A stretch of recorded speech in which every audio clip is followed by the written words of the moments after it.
Hello. Hello, welcome to another session without Sara Dietschy. She's gonna be here in 2 seconds. But yeah, today we're gonna talk about some other stuff. We've kind of gone through most of the motions of how we do our vlogs, but today Sara's gonna talk more into detail about how she does skateboarding edits because she has a different perspective. I'm so used to the original skate world and how to edit extreme sports, and then with people who aren't in the world, sometimes they have a unique way of doing it that's actually cooler at times. So, yes. Yeah. All right, so right off the bat, can you see the content on my computer? Yep. Cool, perfect.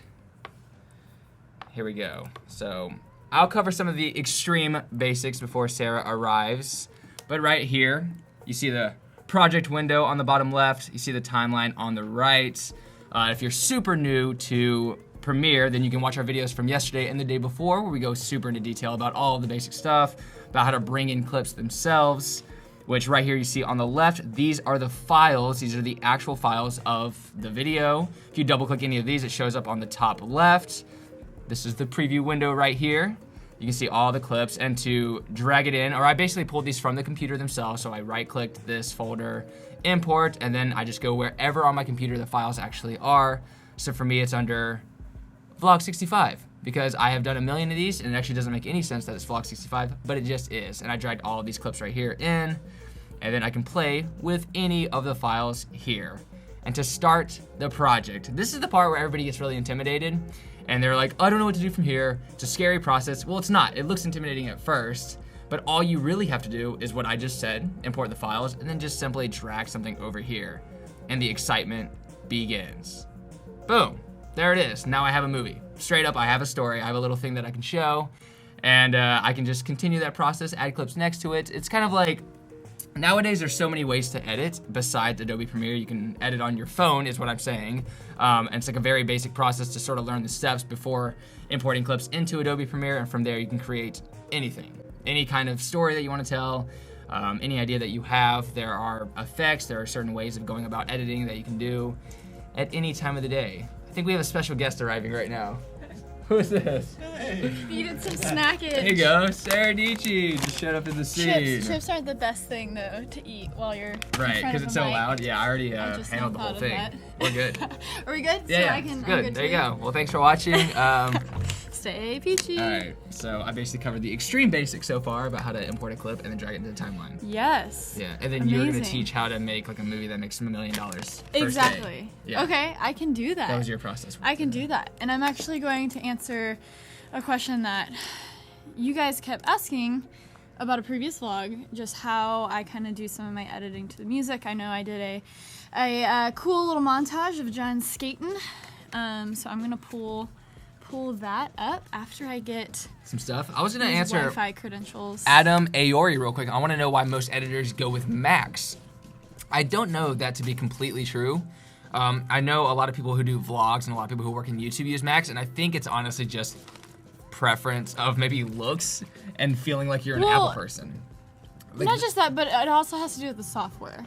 So, to me, Windows, like OS operating system, is super, or not OS, it's, Windows 10. kale, apple, greens. How is it?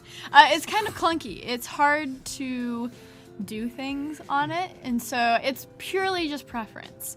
Obviously, there are some like black and white answers of, does Premiere render faster on a Windows machine? Yes, because Premiere can utilize the like OpenGL, blah, blah, whatever that's called. Do you know? But yeah, Common you know those sense. fancy OpenGL, things. blah, blah, blah. But the time that I would save on rendering on a Windows, I can edit and do things just faster on a Mac other than rendering. That saves me time there. So it's just preference, you know?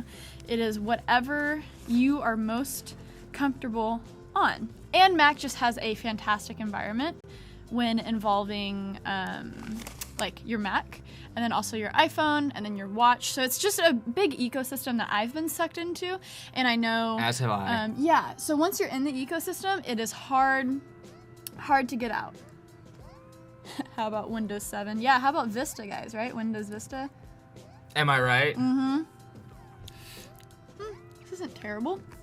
It's not as sweet as it very- looks. yeah. It's pretty salatty. There was a drink though it was called Just Greens, and it had only 2 grams of sugar in it, and I was like, nope, Dude. That's gonna taste terrible. Might as well go full gross if you're gonna go gross, though. I know. Okay, so what I'm gonna do first, let's see, I'm going to open a previous vlog. So when were you skating? When was that? 2 days ago. Let's see here.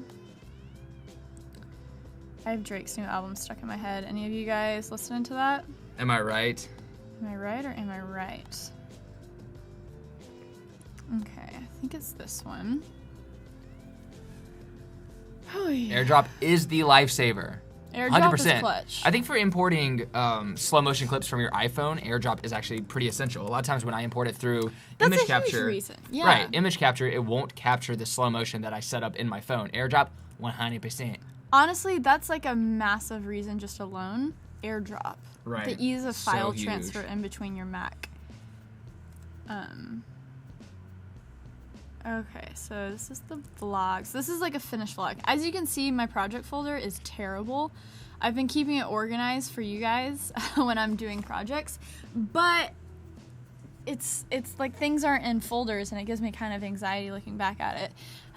It is ideal to keep things in folders so it's easier to go back and look at it. But here, we'll just play this like montage real quick and then I'll talk about it.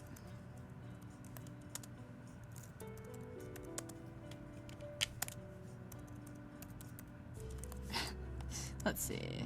Second try. House. Boom. Catch me outside. How about that? Huh. Interesting. My friend thought that was really funny.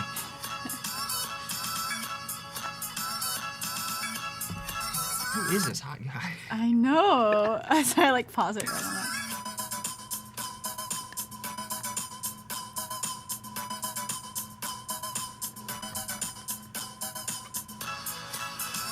Getting air.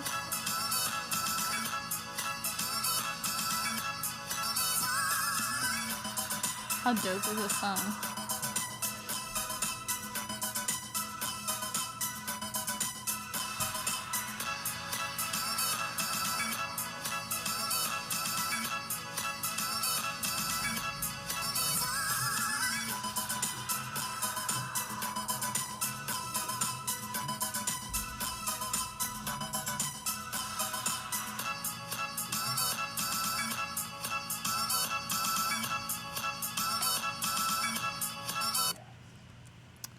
Alright, lagging a little bit.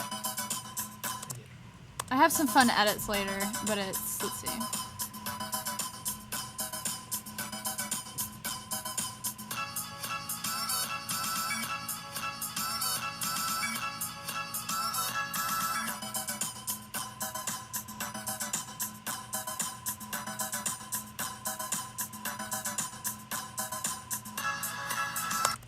And like this right here, I do a little.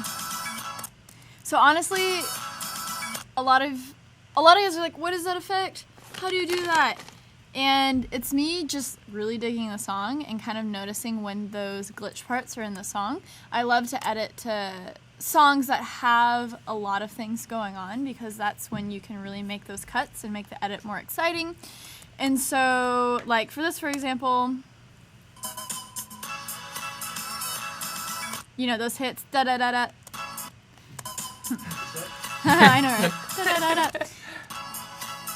So I do a lot of, like, fast, glitchy, and then to slow, and basically that's just realizing where those hits are in the waveform. So if you see, like, the peaks, like, right here, The waveform in the song right itself, here. in the Yeah. green, you can see, Yeah. like, the... So if you There see, I'm expanding a little bit, see, like, when it peaks right there? So that's when that beat is hitting, and so that's what I kind of cut the clips to.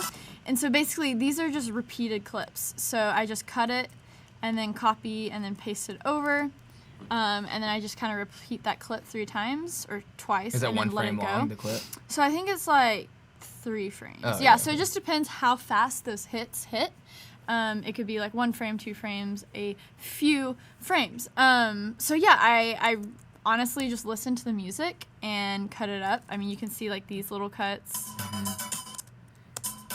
I just kind of spaced it out to make it look kind of like it was lagging. So for Brian, can can you put markers on songs for visual reference in the timeline? I think with what we do it so quickly that we sort of just, she can do it just visually looking at the song and seeing where the timelines are in the actual wave. Because I would be making the marks where like the top of the wave is. Right. So it's kind of like skipping that step. And like for this one. Because you have to figure out anyways where they are. Yeah. So for me, I listen to it and I can tell as well. It's like when I find out. sit there and adjust. Right. So yeah. Yeah, it's the glitches are pretty simple. It's all explained. Yeah. I think a lot of people overthink it. Right, and when it comes to, somebody mentioned warp stabilizing on some footage sometimes when it comes to like drone footage. Sometimes that shakiness is something that works really well. So like for vlogs, it gets like a more realistic effect. If it's not super stable and clean, it's like sometimes people go out of their way to make footage look sketchier, which I think is funny. Yeah. But yeah. And a quick pro tip: someone asked, "How did you expand the audio?" So you can expand any track, video or audio track, by hovering your mouse over that track, and then if you're on a laptop, just scrolling up. And then minimize it by scrolling down. And you can do that on a mouse. Just hover your mouse over whatever track you want to expand, scroll up on your mouse, scroll down. And then also, if you want to press shift, you can do them for all of them at the same time. So that makes, if you see all of the tracks are expanding to the same size, or you can shrink them all down, do it on the same with audio. So yeah. I actually didn't know that. Yeah, there you go. Thanks for teaching me, dog. Here you go. There you go.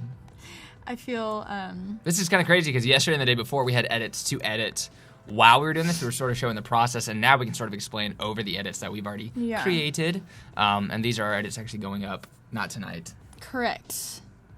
And honestly, I have another vlog to edit, so I can show you guys like from the very beginning. Because on the other ones I had some pre-edited things, but I can kind of show you what it looks like from the very beginning. And Fly Pavilion, the pieces on video layer 4, all that purple you see, are adjustment layers. Yeah, it's just a layer that you put over all the clips and you add the effects to those layers to affect the clip themselves. Mm-hmm. It says the adjustment layers are on track 2, am I wrong? Yeah, it's on track 2. Oh, what's on track 4 then? Track 4, ooh, that's my secret sauce. Oh, never mind, that's their secret sauce. If you can tell what it is, then there you go. But I'll just look up secret sauce later. look up Sara Dietschy secret sauce, and you'll figure out what it is. Have you ever finished editing and just hate the end product? So many times. That has happened a lot. With the vlogs, I can hate a clip and be like, you know what, this will work. Not super proud of it, and I have put those out before. Rarely. But yeah, I mean, it's very common. And if you just hate the end product, that's where you critique it. You can just sort of go through the whole thing again. And I think it's easier to navigate the second time when you actually have, the raw clips on there. But yes. I'm guessing. I'm getting so confused on what vlogs were what days.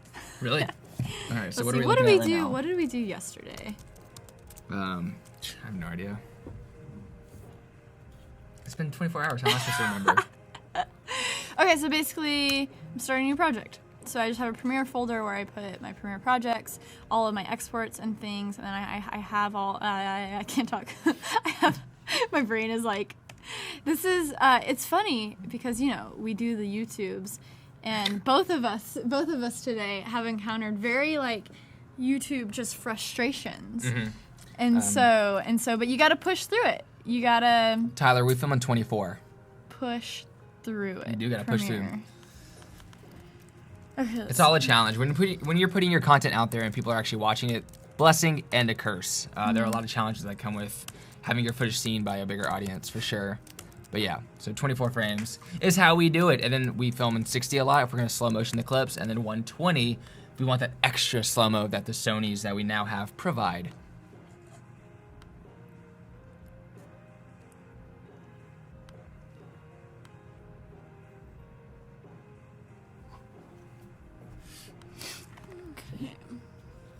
So, look, this is like a 100% clean Premiere project. So I'll show you kind of how I bring in my clips and everything from the start. So Command I to import this lovely stuff.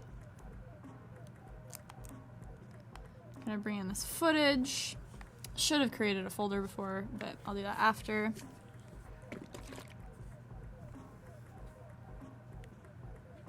It took me about 3 years. Maybe my Devin joke didn't land. Oh, y'all are already making Devin jokes. I love it. Bye, Devin. Devin who? Is that the comment guy? You're gonna have to watch my Instagram story. Yeah, that's what I'm kind of salty about today. Did you guys have any anxiety when you started? I'm being way too much of a perfectionist right now. Yeah, you can't really be a perfectionist when doing YouTube. No. If you're doing daily vlogs, 100% you can't really be a perfectionist. And I know it's scary to put your stuff out there in the beginning because there is, I don't know, there is a lot to it, but at the same time, you just gotta be, confident in your skills and understand that you're not perfect right now, but you improve with every piece of art that you put out into the world. So yeah, just keep making, keep putting yourself out there. You're gonna get obstacles in your way along the way, but just keep pushing through because you never know when your big breakthrough is gonna be. Right. And Mr. Curious, do we vlog mainly about skateboarding or can it be totally different? 100%. Skateboarding vlogging is actually pretty rare in the world of vlogging. It's just something that I happen to do a lot of. Sara dabbles in it as well, especially when she's hanging out with me. But no, vlogging is about anything. Period. And most of the vlogs that I've seen are just sort of about travel. I think that's a more commonplace vlog. So you can base it on anything. Have you had any troubles with the drone? Sky Flammable? Yeah, with a shoestring I tied a DSLR to my drone and I tried to fly in the air and have double angles and then it crashed. That was complete self-inflicted problem. Self-inflicted, 200%. But besides that, no. I actually have a camera bag where it sits in all day and sort of moves around a lot and still doesn't really get affected for the most part. You just have to upgrade it, apparently, when there's upgrades to be had. Yes. How do you stay so positive? We're actually both very depressed. We just act like that. I'm just kidding. I'm just kidding. I'm just kidding. I don't know. It's... we do a lot of things all the time that are exciting. Can't make those jokes like today, dude. Come on. No, we just do a lot. We do a lot of exciting things, and we just constantly. Vlogging actually kind of helps. It's weird. Vlogging sort of helps with that because it gives you incentive to go out and try to do things and make exciting content, which can seem like a lot of pressure. But once you're out there doing it, it's like, I'm doing a really fun thing today. This is awesome. What do you think you've improved on most recently with your editing? With me, I think it's being open to adding a few more effects because I was always super against them because I thought I just made something cheesy. But I found a few that I think work really well, and it's cool to incorporate that. Maybe making my edits a little more YouTube-y, so comedic timing and things like that I think are ways to improve videos as well. And you'll find that when you're editing, you're talking at first. A lot of times you don't cut it correctly. You don't end it when you should. If a few frames off can add a huge difference between the delivery of the content. So when you're talking and you end and it cuts to the next clip, you want there not to be single silence between frames, in my opinion, unless that's for an effect. So the way you talk, the way you edit it can add such a dramatic effect on the way that it's presented. It's everything, I feel like. Right. I think it's super important to have, totally. A lot of your personality comes out when you edit. So, that's really cool. Did you forget your SD card? I don't have an SD card in my computer or a battery. Well, do you want to use mine? I got some footage. No. It's cool. I was just wondering where some footage was. So 2 questions to tackle right now. What do you export? What settings do you export in? And as that's going on, remember another question is, can you explain what you're doing with the clips right there? Yeah. So, say I have a sequence all ready. So say this clip. This is the exporting question? Yeah. Okay. So say these clips are my brilliant movie that I'm going to post to the YouTubes. Love it. Perfect. Okay. That's such a good video. I know. So I'm going to set an out point where I want it to end because sometimes I have other things like on the timeline over here and I want to make sure I don't get any like random black video or anything. So I'm going to set the out point to the end of my movie of my video. I don't want to call it movie so I don't get called someone. So I press Command M and that is export I think that's, the shortcut for export, Command M, and then you go to here, your export settings. Basically, I keep it on H.264, and then if you are posting to YouTube, I think this is something actually Michael told me the last time I was here streaming, was like, why don't you use the YouTube preset? The YouTube 1080p HD preset is something that Adobe did for you guys. They kind of figured out, okay, what are the settings that YouTube likes? Let's go ahead and export our video in those exact settings, so when you upload it to YouTube, YouTube doesn't have to like recompress and redo all of that stuff for you. So when you export H.264 and then the preset YouTube 1080p, leave all of this stuff the same. So keep VBR, 1pass, 1616. Keep it all the same. Don't check anything underneath here, and then just press export. Or you can queue it up and use media encoder. I rarely use media encoder. But yeah, that's basically the way how to keep the best quality and for YouTube not to recompress it again. So yeah.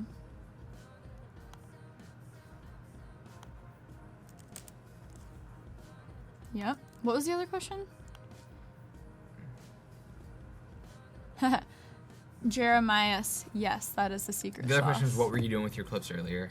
What was I doing? Oh, just like importing and stuff? Is that what you were doing? Yeah. So basically I was just importing my clips that were on my hard drive and putting them into Premiere. Oh, I know why I'm so confused. Oh, no, I don't. Dun, dun, dun, dun. Okay.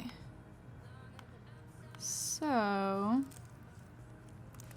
yeah, these are just my clips that I imported in. So I put them in just like a footage folder, and then I double click that folder and then put it in its own like tab. So you can have, when you create bins and stuff, that allows you to create different tabs in the project window to play around with.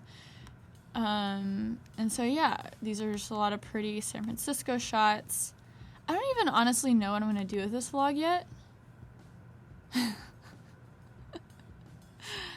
It's one of those, sometimes you just get a lot of clips and you're like, right, wow. And that's why I like vlogs and like documentary style things, is because you have to kind of figure out the story after the fact. Mm-hmm. But sometimes when you don't have that much of a game plan, you just like come back with a ton of clips. It's kind of strange, yeah. And for our vlogs, we don't play a role. It's all us. It's just what we're vlogging throughout the day. 200% us. There was one question I wanted to answer, but I done did forgot. So do you actually do that? Do you stock up footage like time lapses, drone footage, etc., or do you just go with the day? No, Same I kind of here. just go with the day. When it Yes. I need to get better about drone footage with that. But no, I just kind of go with the day. Oh, and the question was, how can we do Premiere? We talked about this a little bit, but a quick answer is why we use Premiere over Final Cut. I've dabbled in Final Cut, but from what I've heard, anyone who uses it has complained heavily about it. From my experiences, I'm sure people out there can do well on it, but also all the other things that Adobe sort of provides with like Photoshop and Illustrator and how well they incorporate into each other. So I'm just like, I'm really used to it. So it might just be a personal preference for me, but I've sort of grown into it over the years, and then, yeah. So, is it hard for you to edit yourself? It becomes a lot easier. Etri boy becomes easier. It's weird at first, obviously, to see yourself talk and be like, notice little weird tics that you do, and you're just like, man, you ugly. Yes, I used to use Final Cut Pro. So I used to use Final Cut Pro 7, and then Final Cut 10 came out, and it was just like very, very not normal. I've been wanting to do that for so long. It's like the noisiest thing ever, opening up chips. Any 4K content in the future? Yes, I think I've posted a couple 4K videos. Things when it comes to vlogging, because you're doing it so... Try to open this bag of chips. This is a nightmare. We all know what you're doing. You can just do it in Success. front of... it reminds me of like when you're in school and you're like Or the movie trying, theater. or the movie theater, you're trying to like low-key eat. Low-key, that sounds good, that LA place. Okay, Final Cut has major issues when it's coming. Yeah, previewing effects. Is it bad? You can only really...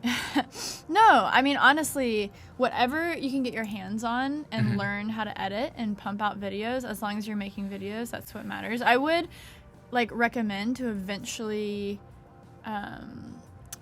work your way up to Premiere, just because that's kind of like the professional standard. I feel like if you go in and you're like applying to a job or want to work for someone, one of the first questions is probably like, do you know how to operate on the Adobe editing suite? Are you familiar with Premiere, Photoshop, and Lightroom, etc.? So yeah, I definitely recommend working your way up, but what you have right now, if you can edit videos and put videos out with it, just stick with it. Right. I mean, I started on iMovie. I went from iMovie to Final Cut to Premiere. Yeah. Nice. Somebody asked, I can't really think of, JP asked a question that I can't really think of how, he basically said, how do you get one folder to show up on this window instead of, he says, can you do that instead of importing? And I think that's Media Browser. How do you get what? How do you show one folder in this area? Like, I think it's Media Browser when you're going through one folder full of footage instead of importing the footage into your Adobe Premiere. So this is what a typical project would look like. I have like different folders breaking up footage. And Jerome, does he mean like how to isolate like There's these one folders folder like that's this? on your computer, I think. That's what he's Okay. asking. So if you're pulling in different assets like, I don't know, like a Photoshop file or something like that. That's how you eat chips on camera. If you're trying to pull in things from different projects and you don't need to pull in the entire project, when you start bringing in different projects from different vlogs, Premiere will get kind of sluggish because you're bringing in multiple different projects. But say you just need one clip, or say you need one title from a project that was, I don't know, forever ago, and you just want to pull it out of the timeline. Something I do all the time is I go to Media Browser, and this is where you can go and say, okay, I need a title. I do this every day for my vlogs when I need a title for like my intro or whatever. You just go to a previous vlog and you say, click on it, and all the assets will be like pulled up automatically and you can search for it, but sometimes that gets to be too much, so you can actually double click on it and double click on the sequence, and that's going to bring in that previous sequence. And so this is a sequence from a different project. I didn't have to open up the different project and then like copy and paste from that. I just pulled it up in my existing timeline and say I want this intro. So I'm just gonna copy. And what's so cool about this is it doesn't let you change anything. So if you accidentally hit something or try to move something, it doesn't work because it kind of protects that timeline. So you can just copy and then say I want to paste it here.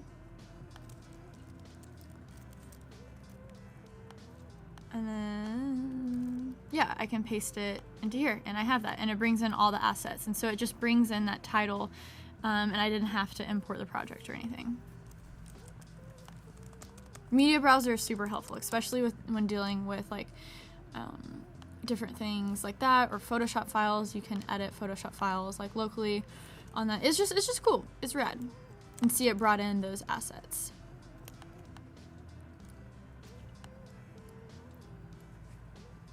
All that editing on a vlog. Yeah, vlogs are intense. Mm-hmm. There's a lot that goes into some of them. Some of them are really easy, cut and paste, talking sections. Actually, you know what? Even with those, a lot of times you drag another clip. So, yeah, you can make a mess of a timeline for sure. Mm-hmm.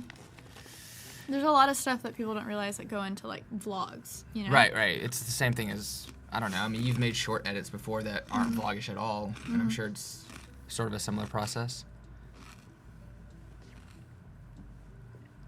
This is going to become like an ASMR video with us chewing. I know. That's like why I backed up super so close far. to the mic. Oh, no. I can't watch this later now. I hope you enjoyed that crunching. This is so helpful. Good. Yeah, so this stream is kind of just whatever questions you guys have. Right. I know in the previous two we just kind of sat down and edited, but I know you had a lot of questions that I couldn't answer during that time. Purple files on the timeline are adjustment layers.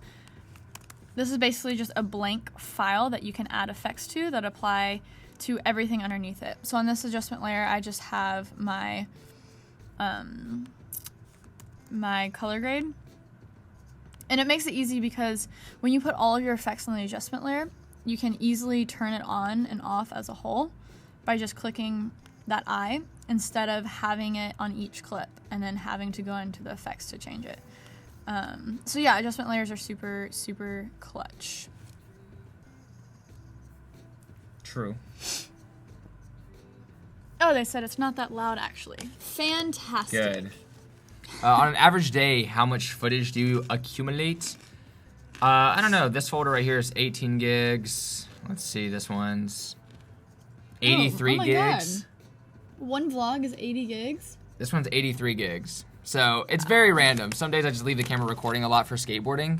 If I'm like somewhere, I'll leave the camera recording in 120 for, I don't know, 20 minutes. And that's like, holy cow. That's so much footage, right? Why don't you just have one adjustment layer and drag it across the whole thing? Yeah, so it does start like that. Then you figure out that the files themselves look a little different as you go along. And you have to adjust the adjustment layer accordingly. Because if you can see, like, this adjustment layer is over 6 files that are kind of like the same mood. And then you kind of just like cut and adjust as you go. So this one is over like several files because they're the same. So it just starts as one and then you adjust accordingly. Bessie asks, how do you come up with your story that you format your vlogs to, i.e. beginning to end? How much time do you choose to focus on elements of your story? It depends. If during the day you find a subject that happens that is clearly going to be what your story is about, you put a lot more focus on that. You add more content around that idea. If you don't really have any idea, we just vlog our days. Like we pretty much just live a normal day. Try to do whatever we can and then just vlog accordingly. Some days I'll like premeditate it a little bit. I'll play with something and be like, you know what, this is gonna be the idea. But from there, we don't really, I don't think of the story in too much detail. I think of like, wake up, let's get to the subject matter and have a lot of fun with it and end it. But maybe it's just become second nature at this point. And there is a story that I just can't consciously think of, I guess. Yeah. Give us some shortcuts that you're using over and over, which will improve the workflow in general. Michael, can you put up John's screen real quick? All right, some shortcuts. Sara Dietschy has all the shortcuts, but she's busy on her YouTube channel. I forgot to add them. This one right here, the freaking, what is this? I don't know. Plus to zoom in, minus to zoom out. These are easy ones. I for input, O for outputs. And then, so when you're looking at files in this folder right here, you can select a clip easier if there's a part of it that you want to choose. Like if I want to get me closing this door for no reason, or with my arm right here, input, output, and then I can drag the clip accordingly and it just takes whatever's selected. A few shortcuts.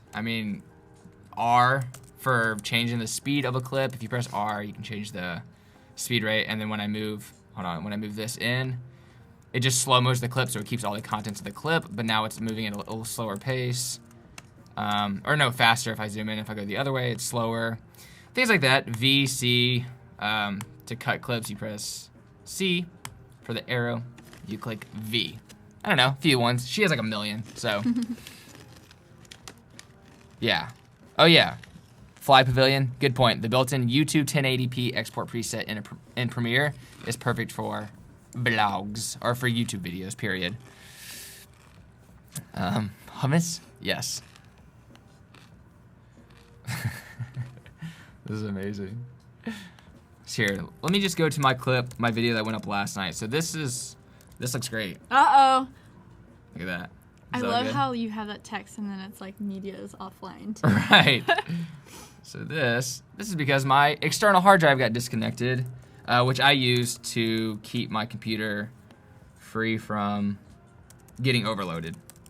Oh, it's really hard to talk and do this at the same time.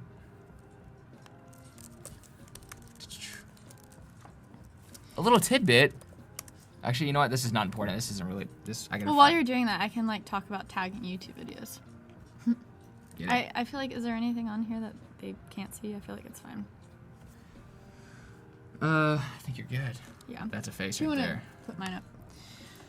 So we haven't talked about a lot in terms of like once the video is done, uploading on YouTube. And so something a little bit, so this is the video that I'm posting tonight.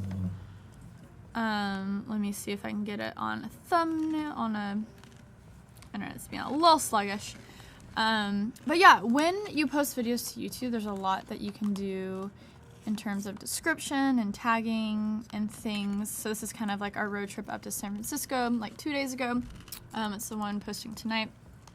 And so something, kind of a pro tip that you can download is something called vidIQ. If you Google vidIQ, it's like a really helpful tool in terms of like what you should tag your videos in. It shows you, it just shows you a better snapshot of the views that you're getting and, you know, subscribers that you're getting, and just helps you track data in a prettier way. YouTube provides a lot of data for you, but this is kind of wrapping up that stuff in a way that you can actually read. And so, and let's be honest, it shows you everybody else's information too. And it shows, this is a super helpful thing, is it shows what other people's videos are tagged with. So, say there's a video that's getting a lot of traction right now, you can make a video that's similar to that. You can see, let's see. I just clicked on John's. We're just gonna go to your recent video. See what your tags are. Pretty shameless. Yes. So it shows you a ton of different stuff about that video, but something that's cool is it shows what they tagged their video in. So this is John's recent video, and I'm gonna kind of use what I'll do is I'll literally just like copy and paste his title of his video and like use that as a tag, because I know, you know, people who are watching John, it would be awesome if my video popped up right next to it, and people would be like, oh, that's that chick from John's videos. Maybe I should watch this video. So I'll do that, you know, just put in your name, and it's good to have things that are, like, this isn't the best title, it's not super intriguing, but it does leave a little bit of mystery, I think. And so it's really helpful, especially when dealing with tech videos or things that are like searchable content, to really match up what's in your title to what's in the description, and then also what's in the tag. So say you're making a video about like a Sony a7S camera, you don't want to just put like Sony in the tags, because that's such a general term. It's not going to get a lot of, like, that's not going to do a lot for you. Most people searching Sony aren't looking for your video specifically. Exactly. So instead of that, you could do like Sony a7S II, Sony a7S II review, and then you can go on YouTube and search that and see what other people's videos are titled, and then copy and paste their video titles to your tags. And that's going to tell YouTube, oh, this video has something to do with this video. Maybe I'm going to put it on the recommended feed beside it. Yes to hummus. So this isn't the best example because it's just a vlog, so it's not very like searchable, but I'm just gonna do like, so John's title, John Hill, road trip, driving to San Francisco. I hate capital titles. I class it as clickbait. YouTube's probably not fun for you. Yeah. I'm sorry. Yeah, that's every single YouTube video, like on YouTube pretty much. Like 99%. Yeah, I'm sorry that like, you don't like that. Doesn't really matter. Oh my god. Sarah, be nice. Live streaming, Adobe Live. How necessary is 4K to you guys? Is it 1080? 1080 is good. Yeah, I think it's better to have cameras do 4K because it's like future proof. So yeah, that's the only thing, because he's looking to get a new camera, but it doesn't shoot in 4K. I guess it depends on, I don't know. I mean, for like the documentary stuff that I want to do, it's just good to have it in 4K because it's like future proof or whatever. But I don't think, I mean, 4K is still a long way to becoming super mainstream. I think it's just good to have. But when you're pumping out videos every single day, my computer can barely handle like DJI footage, but people also use it a lot to like be able to crop into shots. So recording a talking part at 4K and then being able to crop in to like a close-up shot and then also having it wide, it makes it look like you're shooting with two cameras, but you're only shooting it with one. So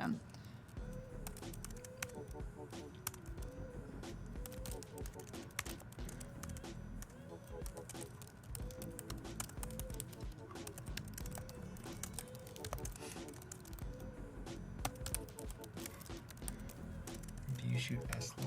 What's that? I do not shoot S-Log. That's a little bit too, that's like a heck of a lot too flat for me. You have to be like a ninja color grader with shooting S-Log. It's just like a super, super, super flat profile.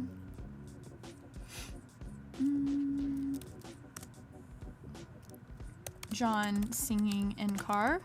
Oh yeah, I did do that. Or lip syncing. People will probably search that. Lip syncing. Is that how you see? Is it lip syncing or lip singing? I think singing in car would be what people search though. Singing in car. Well, singing in car very well. Yeah, right. The next Justin Timberlake. I'm trying to think what happened. Dun, dun, dun. Meeting fans. Skateboarding. Skateboarding. And then just like the classic tags. I do Sara with an H. I do Sara Peachy because that's what I tell people to look up because Sara Dietschy is too hard to spell. And also, look at this. Siri just automatically turned on. What does she want? I don't know, freaking Siri. She misses you. Yeah. So if you Google Sara Peachy, because it's like a very, it's like a Google search win. Because I have Peachy in my description everywhere. So it's super helpful. If you have like a terrible name, not a terrible name, but a very hard name to spell, it makes sense to kind of do something that makes you searchable, because that helps a lot too. And Marcus, can you ever add too many tags? You have a 500 letter limit. So yeah, as long as you keep it under that. And what were you saying? This thing is super helpful. So something that has to do with vidIQ too is they will show you like videos to gain views from. So it's interesting because they popped up John's most recent vlog. And so what vidIQ will do is it'll pop up a video and it'll have the videos tags. And you can basically come here and click the plus button and that automatically adds the tags to your videos. It's amazing.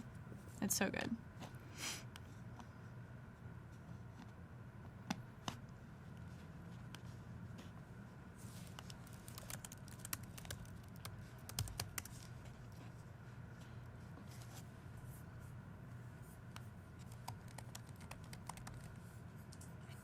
All right, so I'm gonna save, and this video is actually going up tonight, so it'll actually be up at 8 p.m. Eastern Standard Time, which is like a little over an hour from now.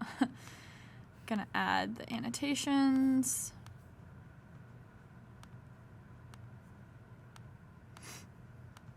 And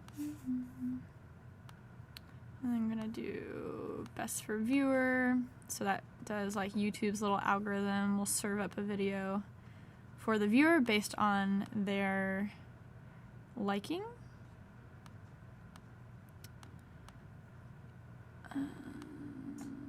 Scribble. John's face.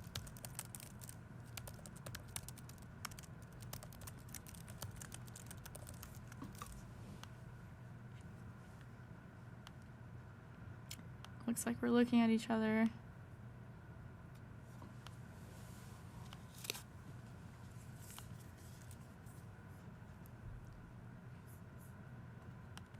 And then save.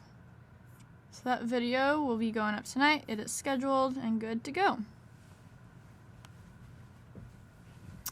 Boom. Yeah, any questions about that?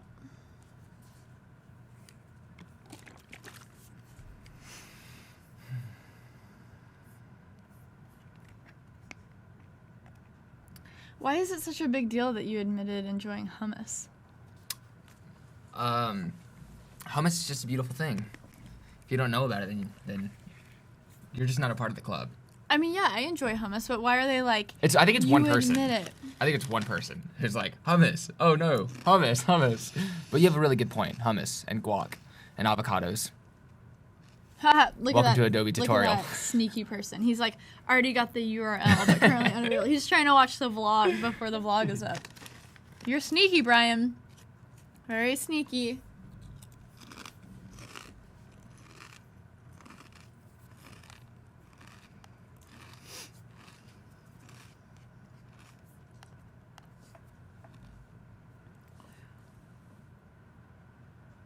Yeah, full frame. That's the reason why a lot of people have suggested the. I just put out a video recently that was like switching to Sony, and I got a lot of comments of like, why haven't you tried the GH4? The Panasonic GH4 is like a very fair competitor to the Sony line of cameras. However, those cameras are not full frame, so it's a big deal for me to have a full frame sensor, because I can use, I don't know, and honestly the Sony lenses are, I don't want to use like Panasonic lenses and stuff, because that's actually I think it's like a 4/3 crop or something. It's a cropped sensor. Thank you so much. And cropped sensors just do not have the same look as a full frame sensor. The Sony a7S and a7R do have a full frame sensor. So just go on the internet and kind of search full frame versus APS-C versus whatever Panasonic is. I think they are micro 4/3 sensor. It's a micro 4/3 camera. So there is a lot of difference.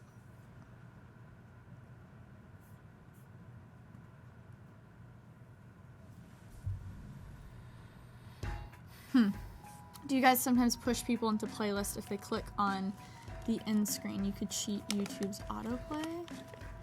So like linking a playlist instead of a video? I actually never done that, which is a good idea though. That obviously works better for the YouTube algorithm, for them just to be stuck on a playlist and just let it loop.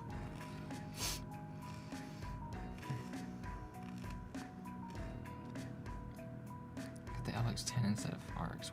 I'm not sure what the LX10 is. Is that a Panasonic camera?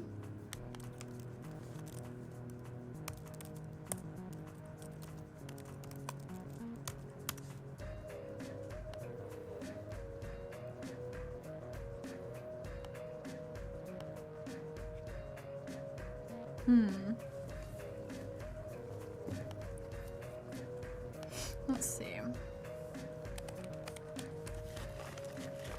It's cool looking.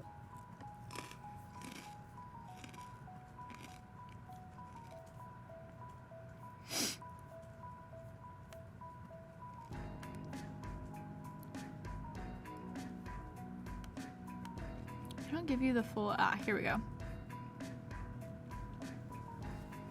What size is the sensor though? Because the thing is, we have, so in our RX100s, I think we have like a full 1-inch frame sensor, which is a big deal.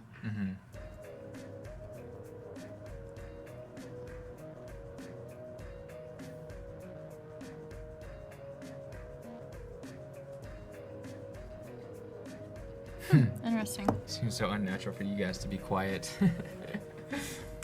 I feel like we're very chill right now. Yeah, we are. I mean, we this is our third live stream. A lot of the details, if you haven't, watched yesterday's and the day before, we go into such detail about so many things. They're each 2 hours long.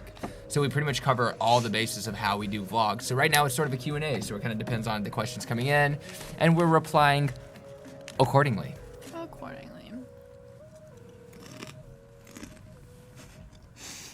And eating like really loud chips. Alright. If the Panasonic has a tilt screen, that's definitely a win. Although the RX100 has a tilt screen too, so. You know what doesn't have a tilt screen? My Sony A7S2. I know, the A7S and the A7R. Right. Sarah, you keep looking at the wrong camera, dummy. Which one did you still look at? That one? I'm looking at the screen. Oh. I'm looking at what you guys are commenting on. You're very chill when I'm not on a deadline. Right. Yeah, the editing, it gets really intense, especially when you got an hour to upload it. Yeah. Honestly, this is kind of just like the 1 day a week that... You're sort of caught up? No, I'm not caught up at all. But just sometimes life just like hits you from all sides. You kind of get overwhelmed, and then you're just like, huh. Do you use any transitions at all?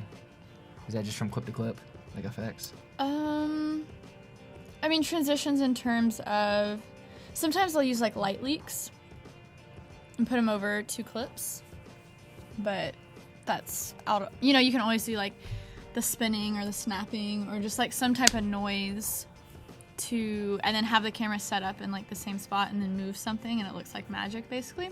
I think it is magic. Yeah. Yep. You're welcome, Johnny. I feel like I can get going on an edit if you guys want to. See little bits and pieces throughout.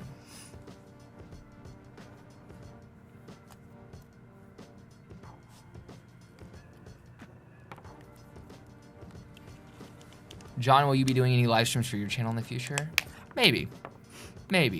I haven't utilized the YouTube. YouTube has a new live stream feature that I haven't utilized yet, so.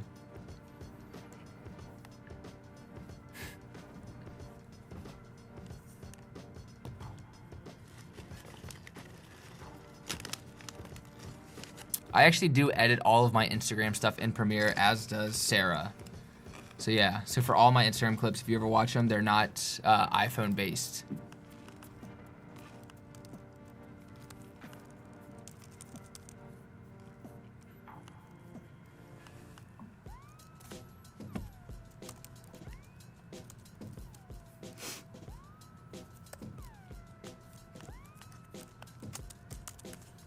How long do vlogs take you to edit? Hit or miss?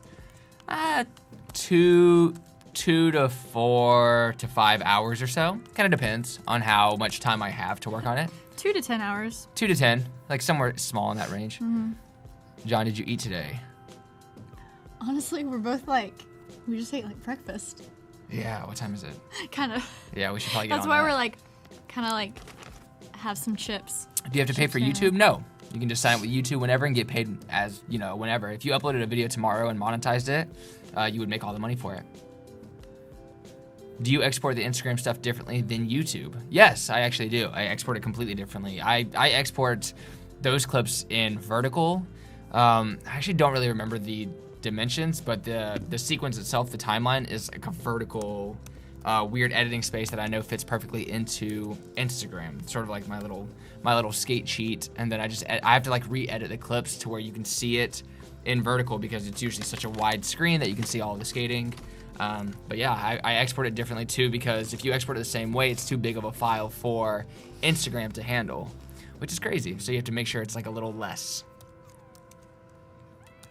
Have you been using the social beta plugin? No. No, but I think it's going to be interesting. I'm using your keystroke.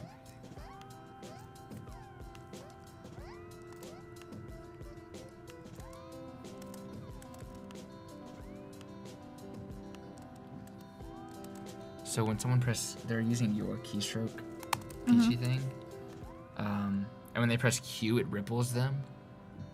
Ripple trim? Can you turn that off? Yeah, I mean, you can change, like, you don't want Q to do that? Yeah.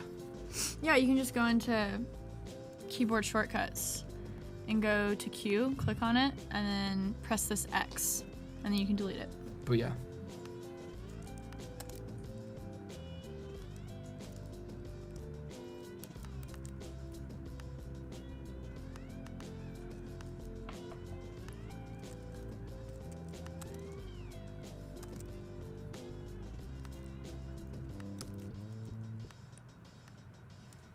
It ripples the markers on the timeline. Yeah, so if you turn it off, it won't do that anymore, right?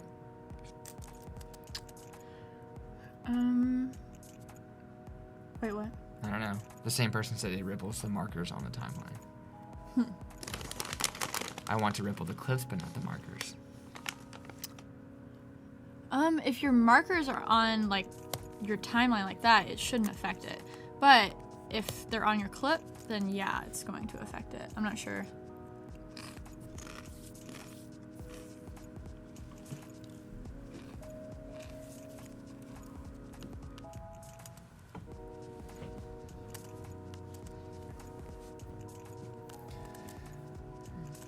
I'm just gonna randomly answer this YouTube question that someone has while Sarah's loading up. Ugh. How strong of a correlation between subs and viewers is there? I noticed that some people have a lot more subs, less views, blah, blah, blah, blah. Sort of just, you know, it varies. It just depends on how much you're pushing out and how well you're trying to grow your channel and work on getting a bigger audience. People who grow the fastest probably have the best retention on YouTube. So it's actually important. It's important to get your subscribers to constantly gain almost over views because that means your channel's growing, which means in turn you'll get more views and all that stuff. So it all comes hand in hand. There's so much YouTube information as well, but yeah. What do you guys use markers for? I don't, ever.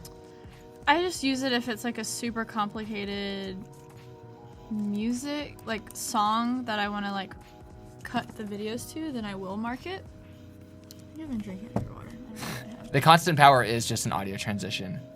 It just brings it molds the audio together, as you can see right there in the little, yep, right there. And you can like expand it to have more overlap or vice versa. So it just like meshes the audio together. So instead of being like, duh, and then cutting, it's like gradually goes into it. It's just like that. That was beautiful. I can sing more for you. Please do. Just right now. Just sing for us. Now I'm scared.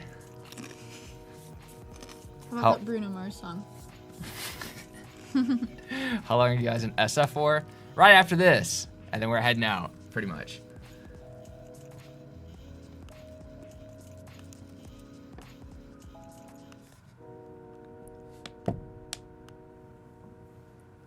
What's that? What? Just now, what was that? Like had all the colors. Oh, I don't know. I think it was libraries. It's where you can do. I've never used that. Yeah, me neither. Do your eyes usually feel strained by the end of your editing sessions? Not really my eyes, more just my soul. Have y'all ever been to Philadelphia, kids? Accurate. You guys should do a singing montage. Should we start it here? Let's do it. What do you we want? still got an hour left. We might as well just sing the rest of the time.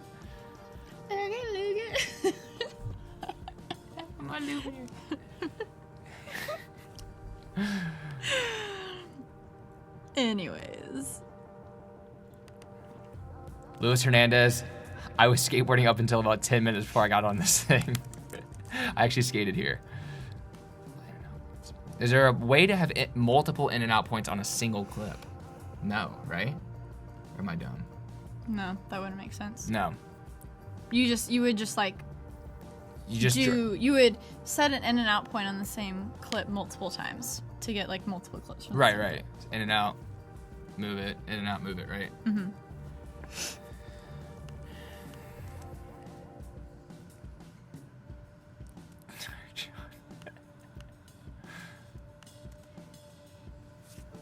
Bye, Marcus. Thanks for enjoying it. All the questions about cameras, it's so funny how little I know about what cameras are out there. I just get what I hear is the best one to get at the moment, and then I'm like, oh, I got the A7S too. And then I forget how to say, I don't even know the name of my own camera.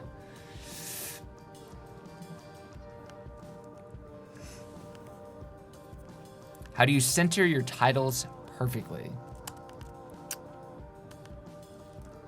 Click on it and then press These little the center button. Right. And I'll center it.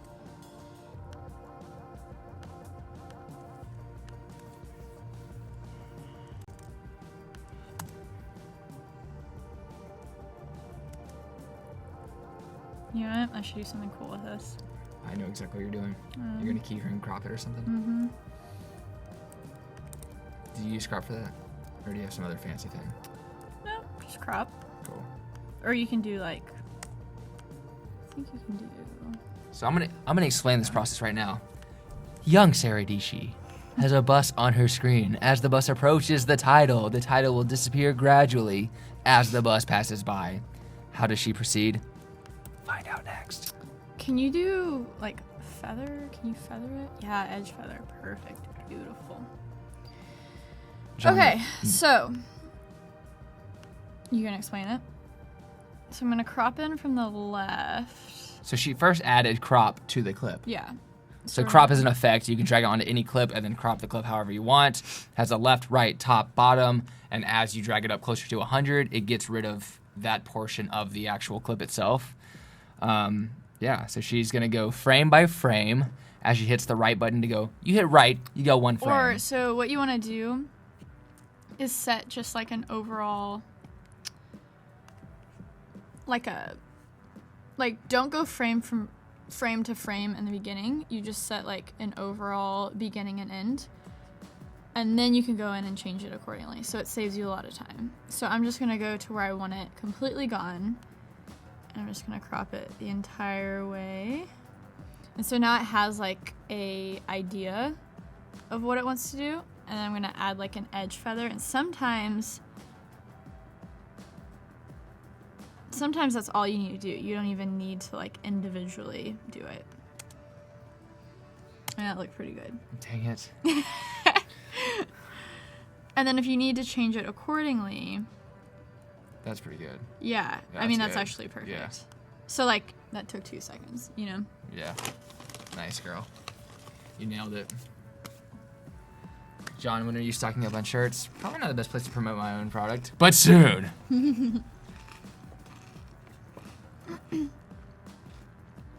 Oh, good, Louise. Good to hear that, man.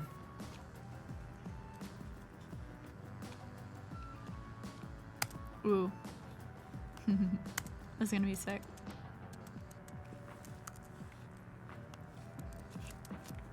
Hi, Snapchat family. Snapchat fam. What was our first videos about that we posted on YouTube? Mine was about I've posted videos on YouTube since YouTube was started, but for my newest channel, the first vlog I ever did was mainly about skateboarding. That's kind of what my channel is based around. So, lots of skateboarding editing, which is kind of a whole different monster to tackle when it comes to extreme sports, because there's a lot of other things that you can do with it. There's so much, with anything that you edit, there's so many different things you can do, and then you add sports or action sports in it as well. It's crazy, but it was fun. And that's sort of like the audience I've grown, or people who are into that.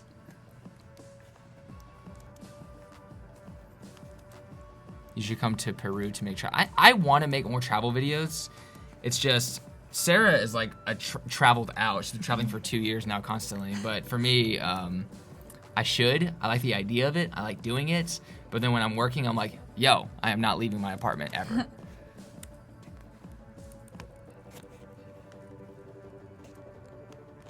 Do you think Instagram's going to experiment with monetizing content? They better. Yeah. Or Facebook better. I mean, I'm not even on Facebook, but it's kind of lame. Facebook has done it with a few people, right? With a few like select individuals. How do your vlogs get picked up? How do you market yourself? You find people who push you with bigger channels. I mean, truthfully. And viral content. Viral content, yeah. Collaborations doesn't, like searchable content. Searchable content, viral videos helps a lot if you can come up with something like that, but you have to really think that through. Those are very difficult to achieve, and collaborating, but what always helps is collaborating with people and having content that's worth them sharing.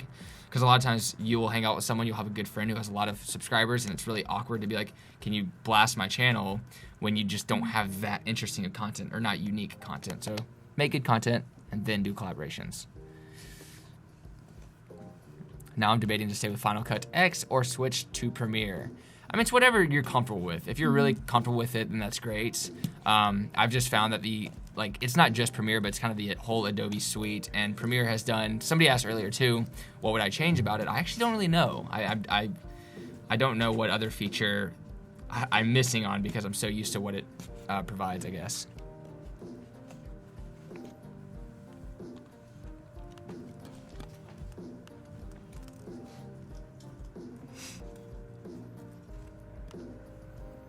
What does it mean when the little yellow bar above the timeline goes red?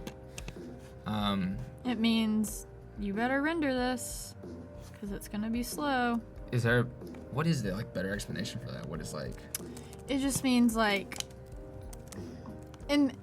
so back in the day when I was a young lass, when I was using Final Cut 7, every time there was a red bar above the clip, that means you had to render it. So now you can just go cross your fingers, and it might be kind of, it might not go as smooth, but it's gonna play. Used to be the case. This was probably only 6 years ago. I say only, that's a lot of time actually. You would have to sit there, I know, I'm old. You'd have to sit there and say your in and out points. And if the bar wasn't green, you'd have to sit and say render into out and wait until it rendered. and then watch it. And then if you did any changes at all to that clip, you would have to make the change. And then in order to watch it play back, you'd have to render it again. Luckily, it's not the case now. It's just a suggestion of like, hey, this might be a little bit too much for the computer to handle. You might want to like render it. It's a good suggestion. John, you should do a How to Peachy vlog. Actually, I'm slowly copying what she does now, so just stay tuned for like in a month from now. It'll be just like hers. How long have you thought about using After Effects to add more special effects to your videos? I have thought about it. It just seems like kind of a monster that I'm too scared to challenge right now. It's like the Hulk, you know? I mean, I could probably take the Hulk. Yeah. But not After Effects. How long have you been using Premiere? I've been using Premiere for a while. I was using Final Cut for the longest time and was just sort of wanting to adapt into a whole new world. Also because some of the best dudes were using Premiere at the time, especially for skateboard editing. And I don't know, I would say heavily for maybe about 2 or 3 years. It's very easy to learn the basics and figure out how to edit simple stories.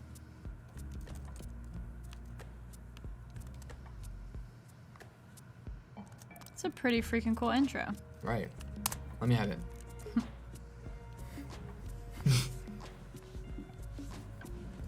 I knew that shot was gonna be money. That was so much money. So many I money. paid $3 for that shot for sure. For sure, bro.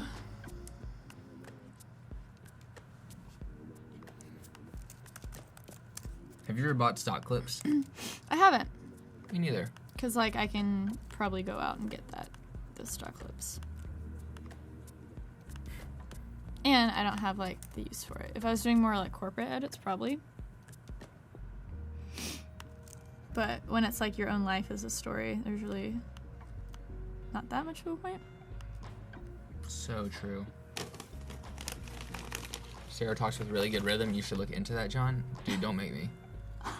I can speak way better than Sara. Let's have a speak off. See? I'm already doing better than her right now. I was literally more about successful. to say that. Like, let's have a speak off. Really? We're just on the same wavelength. I don't think you know? were. I was a really good joke that you were trying to take credit for. Okay.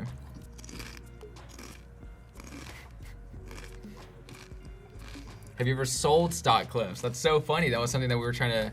I was telling Sara to get into it because she always has these insane drone shots, insane shots, period. God,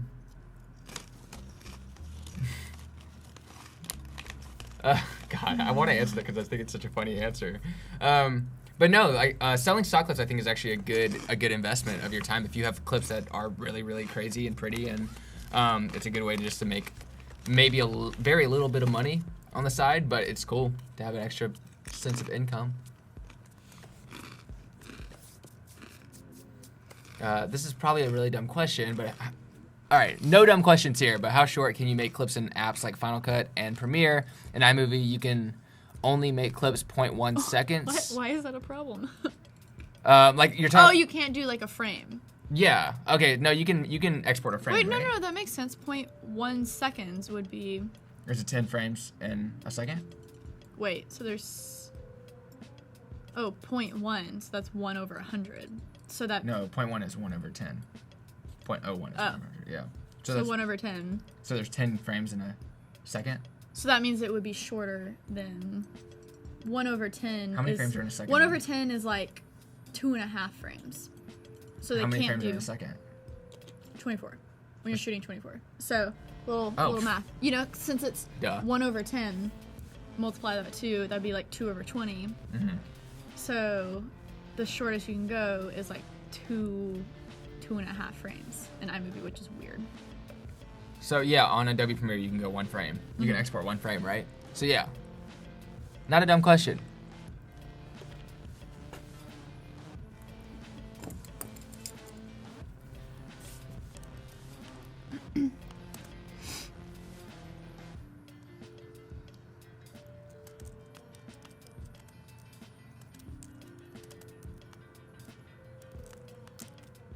When you shoot at yeah, if you shoot in a higher frame rate, you can put it on a a timeline that's like 24 frames, and it sort of makes the clip look 24 frame-ish. But then you can still slow-mo the clip and it looks smooth. So yeah. Okay, you both lost me. Basically, you can export one frame on Adobe Premiere. One single frame, which is like 1/24th of a second. There you go. I look so angry. Thank you, Kevin.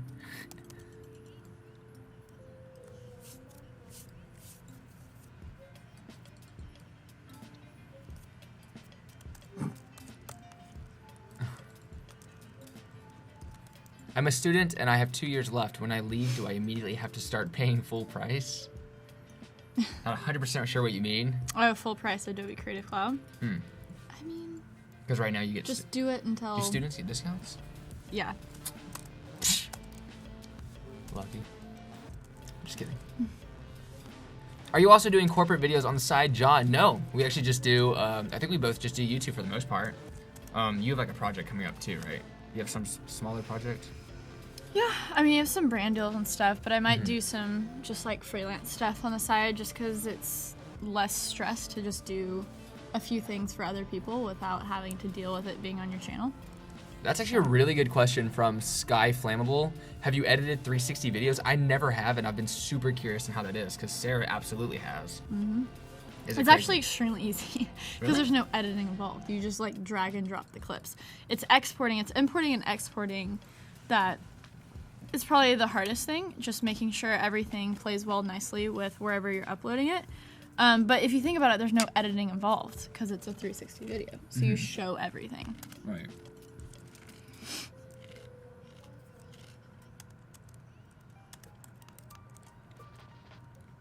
Student discount gets 70% off.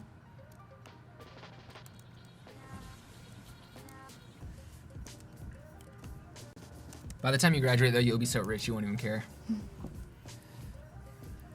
It's like the complete opposite. Yep. Paying student loans forever. Yep. Just got depressing.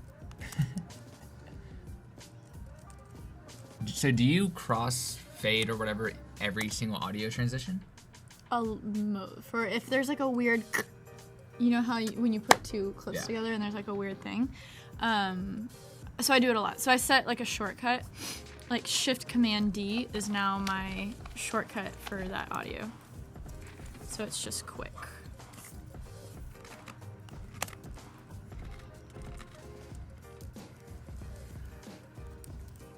Great question from Mr. Curious.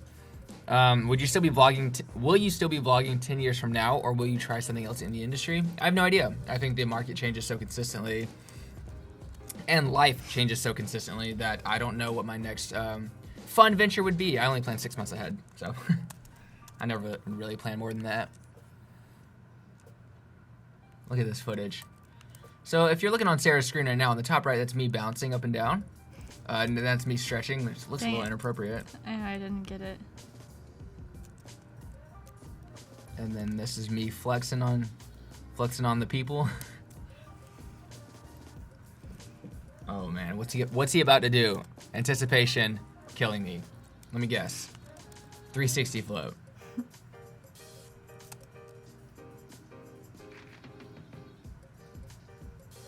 Yeah, boy. Wow, Sarah is a shortcut goddess. Actually, it says shotcut. Shotcut goddess.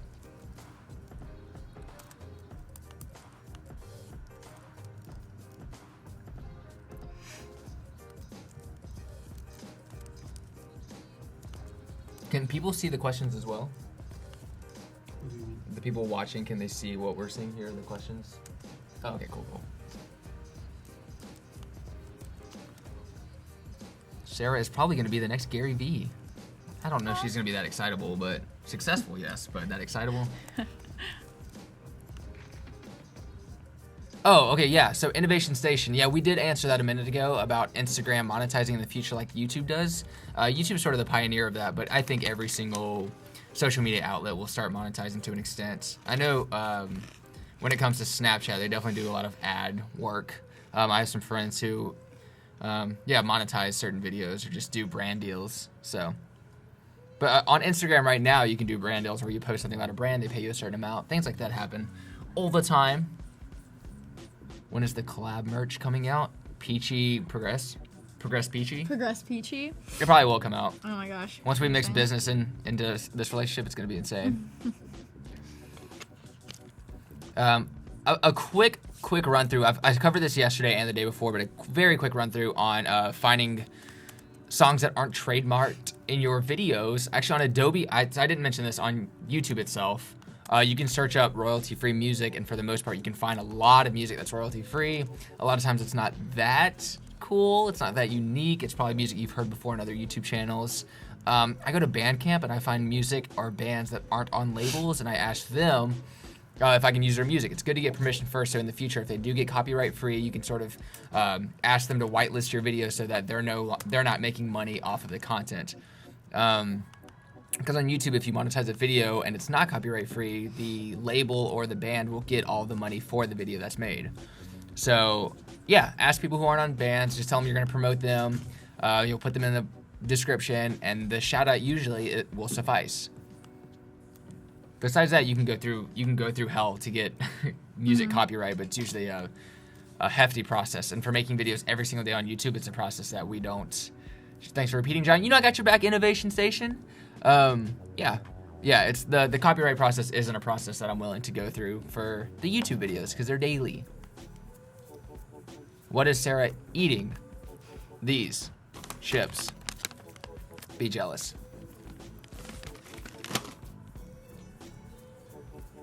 How did you come up with your YouTube name? Dietschy was trying to tell people how to say her last name because it's spelled like Dietschy. So it looks Russian. And when I first met her, I was like, hey, Sara. And I got all scared. And I was like, what's your last name? She said it rhymes with peachy. And I'm like, dang, bro, that's tight. That's deep. And hillbillies for me come from a bunch of hillbillies. That's how our family does it. And I'm from South Carolina, so I call everyone hillbillies. Are you guys ever using free music from the library in the creator studio? Never. It's kind of terrible. Is it? I've never used that music. I have friends who do it. Yeah, I have friends who will do that. So you can also distort a song that's really popular, and it basically YouTube won't recognize it as that song. Don't know if I should be giving that advice, but people do. People do that. I've seen it. It's done a lot. Yeah. So yeah.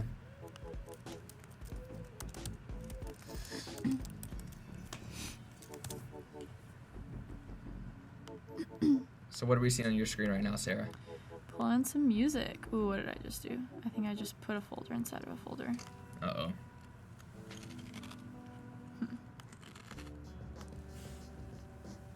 Just watching. No, I love how you were like. Oh, sorry. I started chewing right next to Sarah's chip, ear. Like, come closer and closer, and then just like a gradual jump. You can chew close to my ear. Do you consider yourself celebrities? Sara does. She always talks about how famous she is compared to me. I'm just kidding. No. You're the one who's getting recognized all over this freaking city. Thanks, dog. What is the adjustment layer for? It's an easy way to add effects to clips without having to add effects, I guess, to all clips. Mm-hmm. So you put an adjustment layer over your timeline at first. You have one big adjustment layer. You add certain effects to it that you want your video to have.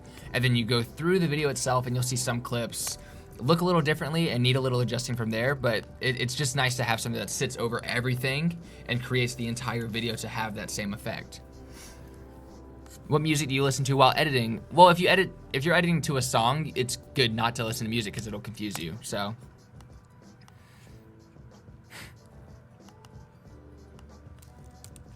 how long does it typically take for artists on SoundCloud to reply? I don't know. When I was doing Bandcamp and reaching out to bands, I would hit up usually 10 to 20 bands a day.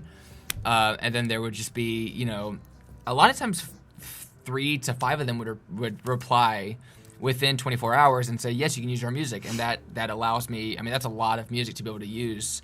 But it sucks because you have to have an audience to get a response most of the time. Right. So you have to have somewhat of an audience. And for me at first, I think I had 5,000 subscribers when I first asked, because at first you want people to watch your videos.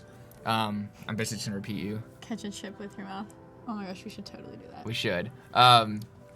Yeah, at first I was just using any song that I wanted to, and I was okay with the very little bit of money I was making to go to the bands. It didn't really bother me because, I'm not gonna hold off for $5 a month.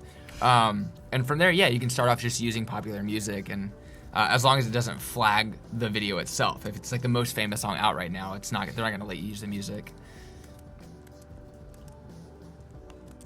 Adjustment layers are non-destructive too. Right. Would either of one of you put your original music in your videos, like music we created? Absolutely. Yeah, if I made music, for sure. I mean, I sing in my videos sometimes really well. I'm just kidding. Have you ever had to rent out equipment for projects? That's not something I ever do. I have a few cameras that I work with that I think does every job that I want it to. If anything else, if someone reached out to me and say, hey, I have this cool project idea and I have these cameras, would you want to work on it? And it sounded cool, then I would do that. But no, for the most part, I don't really need other equipment. Is the adjustment layer needed to make those effects happen? No, I think it's a lot easier, but you can just add the effects straight to the clip if you'd like. And yeah, just alter any clip the way that you want it. Dog.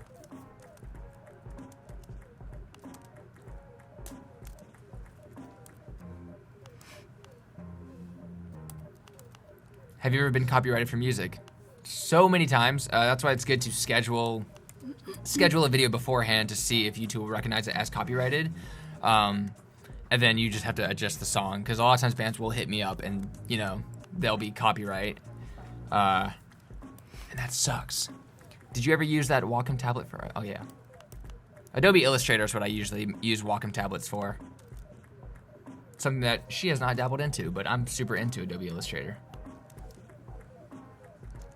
It's a great way to illustrate. So crazy in this. Skateboarding is insane. Like what you can do. Like look at this. Look at his guys. Look at his foot. Right? Yeah, you didn't land it, but it's insane. Yeah. The flick is all crazy. I mean, I'll stop it there. Yeah. That looks like you're gonna land it. And that's just crazy.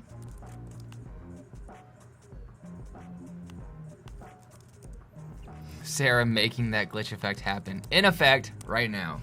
Are you listening to something? Oh, you have the headphones in. Yeah.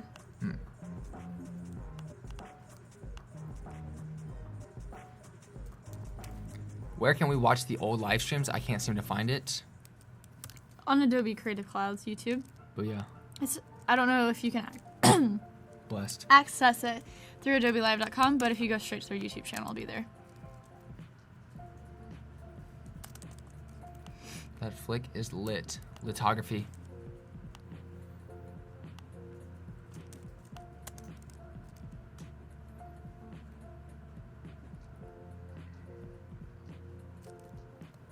Probably should have landed that for your video. Doesn't even matter. Doesn't even matter. Alright, I think we need a chip break so we can prove to them that it's real life and it's not just editing. Here you go, guys. Let me start off with this at least. Jason, if you want to full screen us real quick. Oh, sure, yes. This is a very important 5-second break to the stream. We are professional. Wait. Oh, see? That's what happens. That's awkward. Chips are difficult. Here you go. Okay, chips are difficult. Because they fly. We usually do it You know what's funny is Sarah's actually like really good at this, which is kind of weird. We usually do it with Sour Patch Kids. Yeah. All right, We'll just keep going until we do it. Oh no. I'm telling you, this is so difficult. It is harder. I'm like kind of mad at myself because I want to do it now. Okay. All right, this sucks for whoever has to clean it, aka Sara. It literally broke on your. I feel bad because I feel like. Where'd you put the chips? Here, let me do one real quick. They're too hard. We need Sour Patch Kids. I know. See, the whole time we've been like we tricked ourselves because Sour Patches. Hey. Sour Patches are all small and easy. Okay. I'm just gonna do. Those are a good excuse to eat right now too because we haven't eaten all day. All right, here we go. All right. This is just your midstream entertainment. John, this is how you do it. That's so funny if someone said that and he just did it and like we can't even see what he's doing. Okay, here we go. Sam, hey, what's up? This is Adobe live stream right now, and this is what it consists of. Ooh. I don't think it can be done. All These right. chips are too big. All right. Or can it? On the way out. All right, we'll stop I there. hope the cleaners aren't That was watching. The perfect. cleaners are Sara and John, so we are watching and we're mad at ourselves. All right, anyways. We rock at it with Sour Patch Kids. So a good way for editing, actually a good way to start off is usually to do a good 30-minute session or so catching food in your mouth. Yeah, that's And how from we there, do it. sparks creativity. It releases endorphins. Yeah. Saves the planet. Is this stream interlaced? I don't know. I'm sure it's really. It's just the streaming and coding that's doing some of that. There you go. I done it. Yes. He's like, did you see that? Bowl limits, we saw it in spirit. I was right next to you the whole time rooting you on.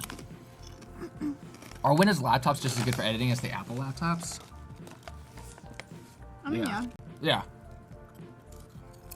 It's weird when an answer is just yes. How many takes did it take for Sarah's last vlog? When it comes to the Sour Patch Kids, Sarah does them every try. You're pretty good at it too. Thanks, I practice a lot. It's 12:24 a.m. here in Denmark, and I love watching this. Well, welcome to the stream, buddy. Denmarkian. You like that? Mm-hmm. Denmarkian. Mm-hmm. UK, wow. A lot of over the seas people. A lot of over the seas.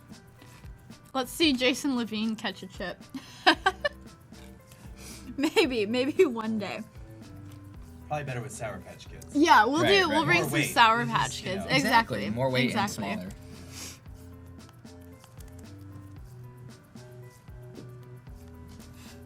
The song is bumping. I was just watching your video, so this is how the magic happens. This is it. This You're is watching how Sarah do the her sausage thing. is made. Yes. I hate that expression. I know, it sounds so bad. But it's true. Well, I guess that wouldn't be, because like this isn't ugly. Yeah. The sausage is made expression is like you don't want to know how the sausage is made because it's right, gross. right. But this isn't gross. There's nothing gross about editing in Premiere. Your edits make me want to throw up.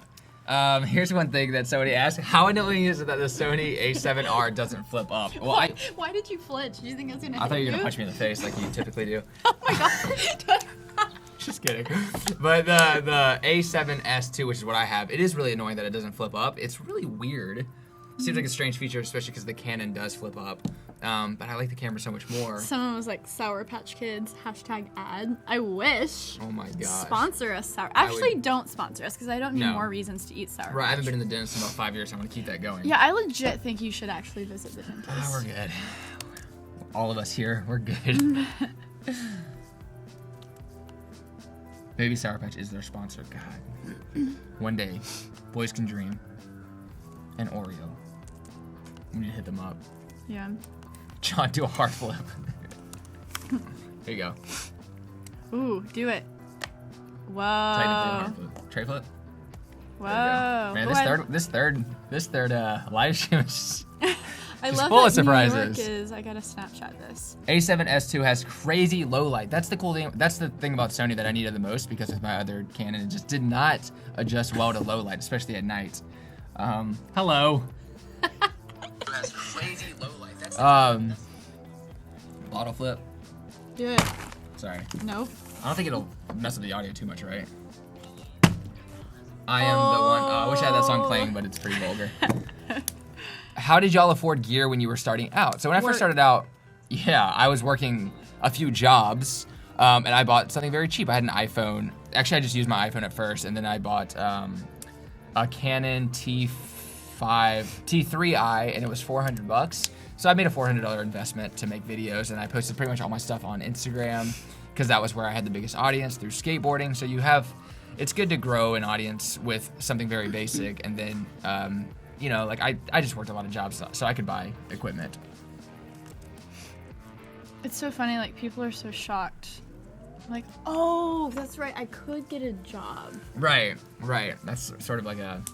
But I understand, like, people are in different circumstances, and some Right. people have to work so they can, like, eat food, Right. you know? But if you are the lucky person who maybe you're in high school, middle school, you're young, your parents provide a You're roof over your head, and, you have that covered, you can just work a ton and put all of that money into your passion projects, Right. you know? And some of you guys might even have just parents who are excited about you being excited about something. Right, And you that's- can, like, ain't no shame strike in up that. a deal with them and be like, yo, I will do dishes for all eternity if you buy me this, like, point and shoot camera Yeah. to pursue my dreams. I'll do the dishes, you give me $30,000. Yeah. I think that's worth it.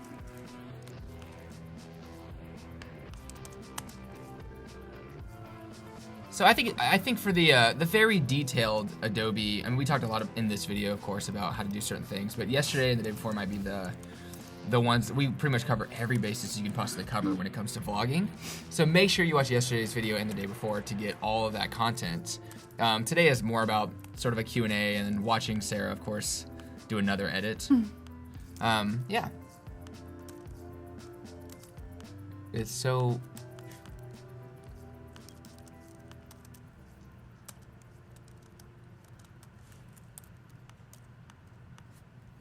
Oh, so John, is your newest MacBook standing up better than the first couple you got? So yeah, when it came to editing, actually, with the first, just the way the new MacBooks were, the computer itself like wasn't adjusted well. The video card didn't work well with like anything.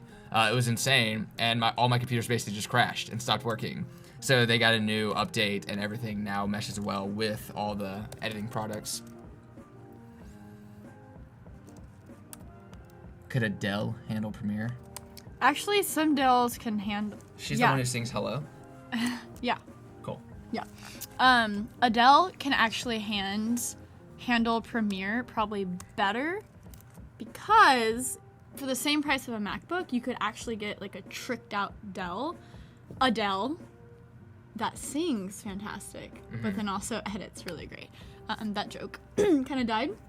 So I'm gonna ditch it. I'm sorry. So I was laughing inside. You just sounded so serious that I was like, I was feeling it more than listening. Just keep going. I was actually thinking of this question that somebody asked. How exactly does Sara slow down the high frame rate clips? Because you were slowing down the clip. Oh, Command R. Command R. If it's 120 frames per second, you slow it down 20%. 60 frames, 40%. Why am I paying $9,000 a year for uni when I can just learn everything from Adobe live streams? Boom. What? Drop out right now. That is a very important question that more people should ask themselves. Adobe should save that and put it on their promos. Why go to college? Tune in to adobelive.com. Yes. And then get a lot of parents mad at them for promoting like not going to college. But I back. But education is also important. You just have to understand your circumstances. Right. You do you, booze. Yep. Go into education with thought. Keep in mind what your end goal is. I even know a peachy hillbilly. Which one is the best MacBook to get besides the one with the touch bar? I'm not 100% sure. I just go with the newest because it makes me feel cool. But I've also heard a lot of good things about it. But besides, I don't know. I think any MacBook Pro will do.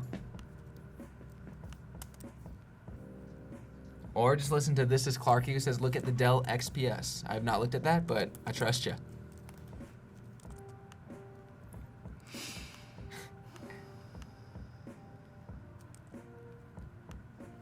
Thank you for talking about how lit we are. Oh, someone said we lit? Mm-hmm. They said we lit. Dang, fam. Is that a song? You just made it up? It's a song. You think I could come up with lyrics like that? Yeah? Oh, you pretty dope. But then you have to pay full price for CC. Well, I'll tell you that CC is not $9,000 a year. Ooh, nice. You like that, baby? Yeah. I say baby to everyone. That's not a relationship thing. Whoops.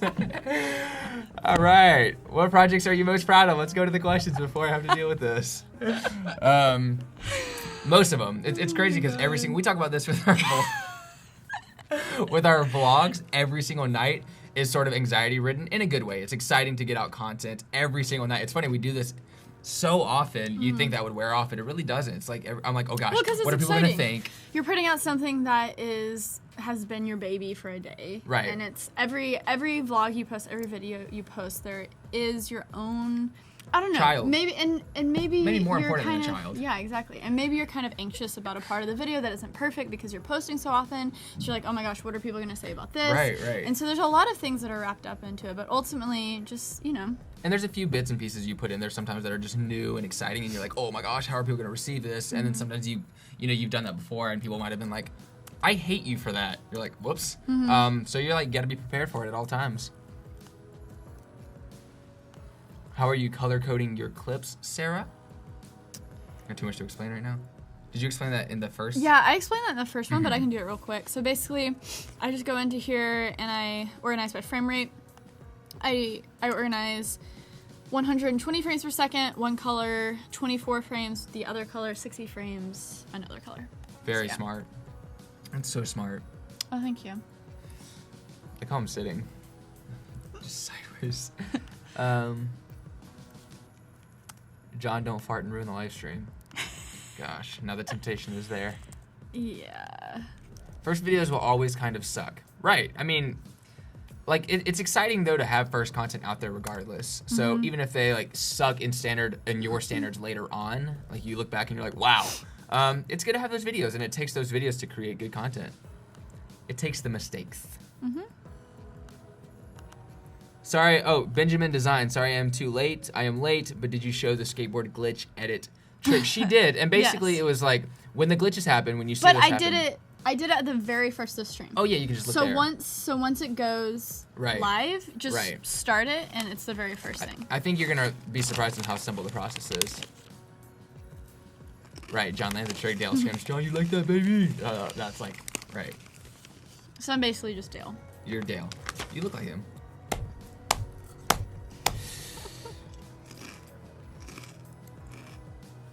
How many times do you guys... all right, so Innovation Station asked a good question about drones. How many times do you guys need to ask for permission in order to fly your drones? In my country, Belgium, the rules are very strict. We always just obey the law. I don't know. I don't really know the rules and regulations of drones, so I fly them. I don't know. Never. There's a good answer You to just that. use common sense. Use common sense, right, Like, right. don't fly next to an airport. People aren't strict about it, Don't- right. You know. It also doesn't allow you to usually. With my drone, I can't Yeah. fly it next to airports. There's restricted zones that don't let you fly it, and I think besides that, usually it's game on. I've never had I've had cops watch me do it and that freak out, so I don't know. Yeah, but cops have, like, no... Right. I don't know. Yeah. I know what you're saying. Yeah, Benjamin Designs. Oh, okay, great. It's so dope. It is a very dope effect that takes very little effort, so it's cool. Who follows the rules? Squares. That's a rectangle. Wow. Can we please promote, like, Breaking the rules? not breaking the rules?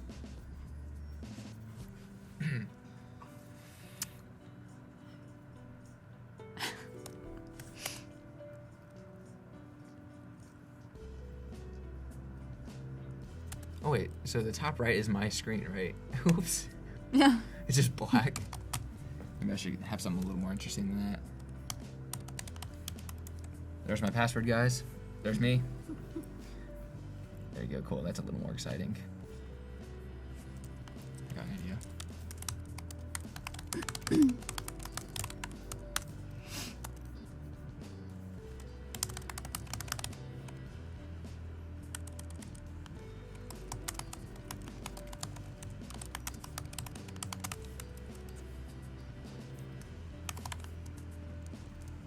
So right now we're just editing away. I'm making a title. Is this tomorrow's vlog? It is. Oh, it's tonight's vlog. It is. Because every day really... Okay. It's a little bigger. There's actually an effect that Sara taught me yesterday, where you can full screen. How do you full screen this again? Oh, Control tilde.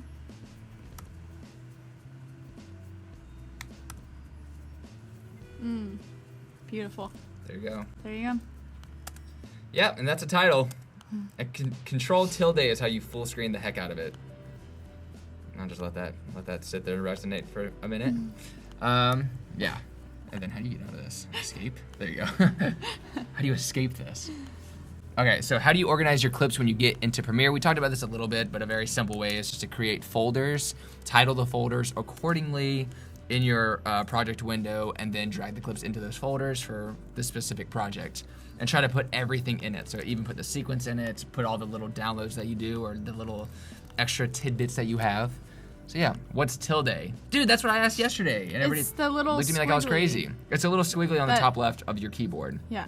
That And it you has- see like a lot of Spanish words use. Wow. But yeah, that's tilde. Like, How do you memorize the shortcuts? The same way you memorize test answers. You you study write them on your arm. You write them on your arm every day. Nice. Yeah, so there you go. The link that was just uploaded by Evil Cerise. Yeah, you can click that to see the other videos that we've done, which we did yesterday and the day before, man. And I think in the description they sort of have a you know, what am I trying to say? A summarization of what we talked about. Would you guys work in video production if you wouldn't be YouTubers yourself? I don't know. Probably not. Probably not. I feel like Sara might. Something that maybe she would dabble into, but for me, I was sort of more into the skateboarding, and then like making films through that. So the same way I remember this. Okay. You guys could totally sell YouTube Premiere courses. Oh. You know what? Thanks, Maybe we man. shouldn't upload these to YouTube. These actually cost $2,000 starting now.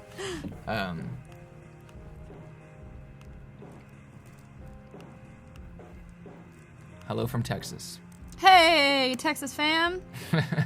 Represent.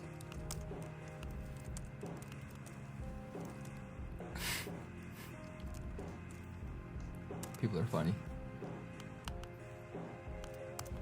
That's Adobe. Yep. Just had the address. That's cool.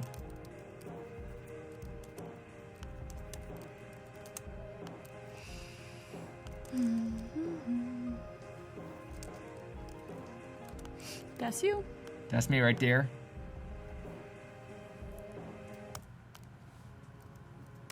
Looks like I planned that woman walking. She did. Beautiful. I set up that whole scene. She's like, stranger. Yeah. What type of drones do you use in your videos? I use the Phantom 4. Sara uses the Mavic 911. Like 911. What's it called? The Mavic Pro. Oh, Mavic Pro, It has sorry. no- I thought they had numbers after it. My bad. Why would anyone? I don't know. I would just change the subject as fast as possible. What are some cliches you try to avoid, if any? I would say using certain effects. There's like certain effects that I'm not big fans of. That you see like people who start, you know, like just don't use every ridiculous effect that you can find. I think there could be a time and a place for them in all content. But yeah, avoid putting too many effects. Try to make real life the effects. Like find the effects in real life. It's kind of confusing. Did you set out to find an audience in YouTube, or was it a passion project? A little of both. It was a passion project that I thought I could do well with. Does the Adobe Creative Residence extend to Europe, or is it US only? I think they expanded it to Germany this I year. think they did, but I think they've already chosen. Correct. Yeah, they've already chosen the residence, but stay tuned for the next set of them.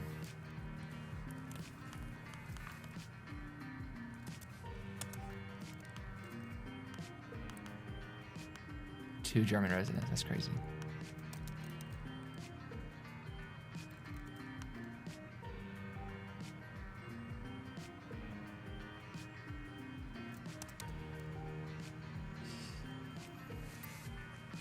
There's a question about, sort of a question about pushing out content. I'm thinking of making short little vlogs about my grandma doing everyday stuff, but edit it in a fancy way like your vlogs.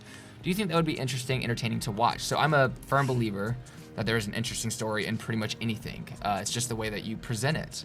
I think you could seriously talk about a potato and make it the most interesting story in the world. I love potatoes. Right. So there you go. Audience of one already. You got Sara Dietschy Yeah. watching your potato videos. But yeah, absolutely. It's the way that you tell the story.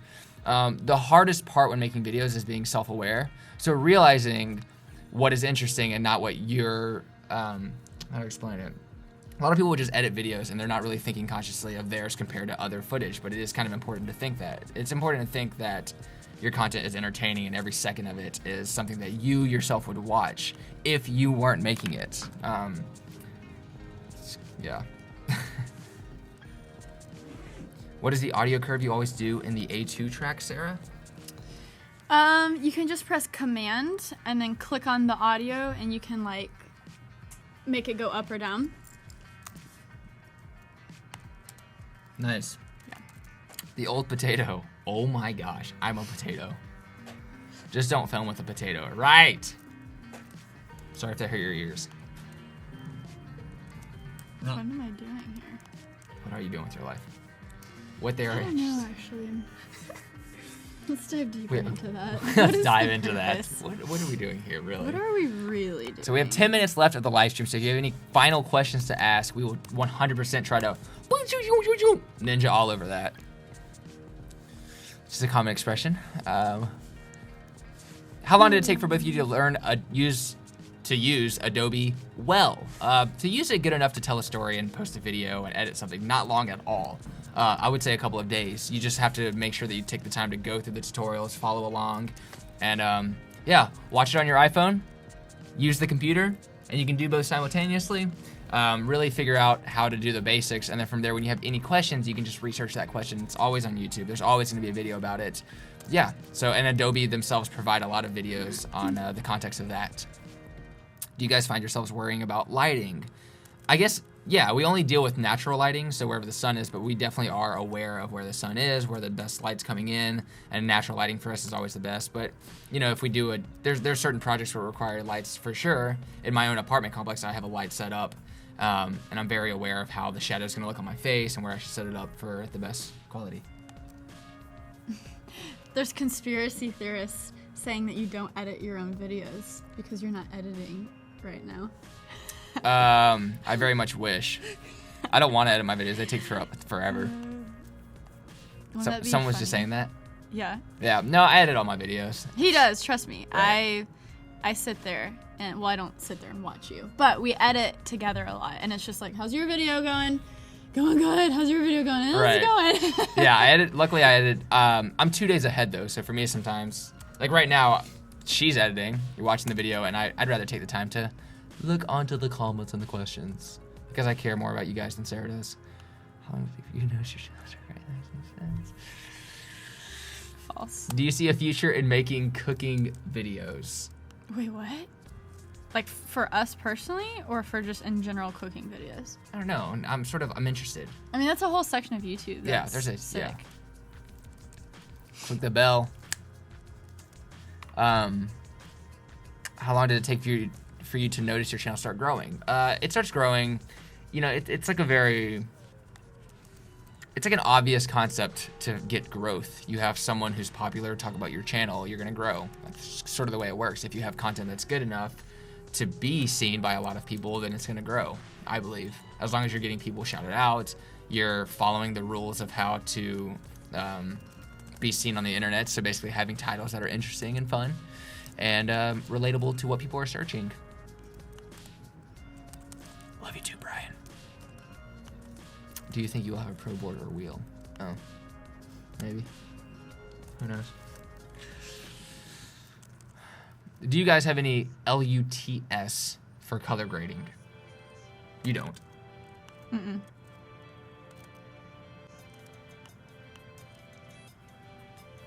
Right now we're in San Fran. Mm-hmm. I knew that. It's like New York. That was a joke, right? Yeah, I was totally kidding.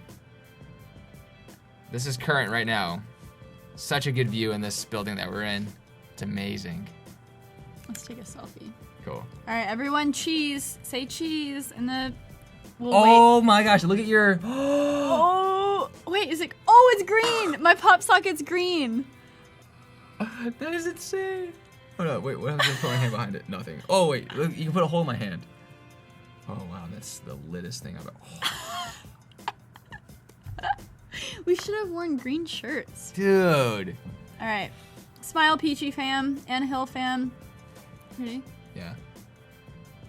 They're not doing it yet. Who's not? The comments.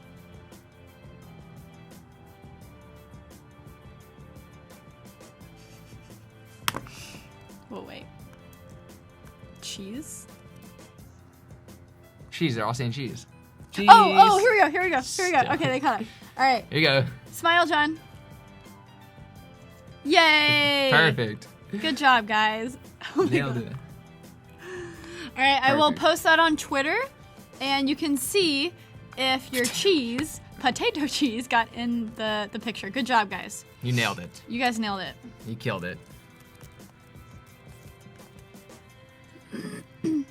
What's the lens on that phone? No lens. It was just a pop socket on the back. See? Bloop.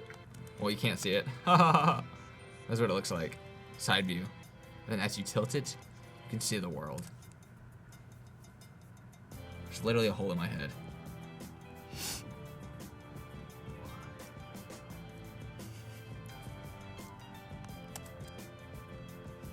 Screenshot that later. That's Sarah's bright skin. Mm-hmm. It's way brighter on that screen. I know. Looks terrible on the screen. Take care of the old potato. All right, we got 5 minutes left, guys. You got any final banger questions any questions you have about anything? I just said Gav. Any questions you have? Have you ever used moment lenses? I have not. No, but I've heard great things about him. Mm-hmm.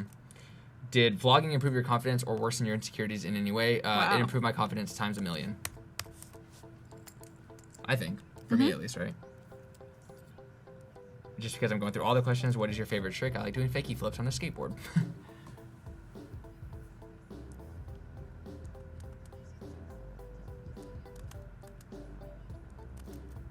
Pop socket, what is that for?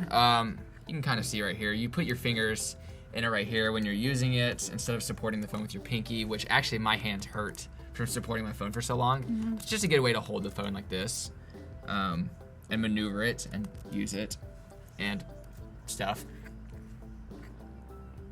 You should LUTS. Will you guys ever do a trip outside of the US together? I'm gonna say yes. There's a good chance. When will the videos you're editing now come out? Her comes out tomorrow night, I think, and then mine comes up tonight, but you're not seeing what I'm editing, so there you go. What do you think about forced positivity in vlogs? I think it has a more positive effect overall than a negative one. What do you think is cool? Life, this stream, Adobe, Sarah? Do I? I just think you're cool. I think you're cool too.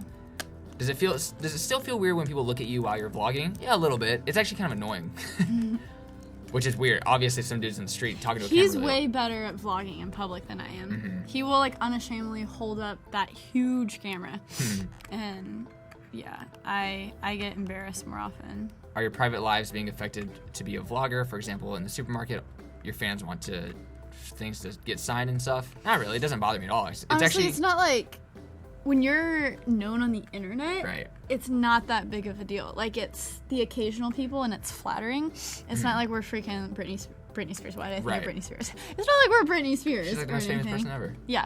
I feel like internet, I don't want to say fame because I feel like we're not famous, but like internet attention is way better than any like mainstream attention. How do you deal with trolls or cyber intimidation? There's a lot of trolls on the internet, a lot of people who say very negative things.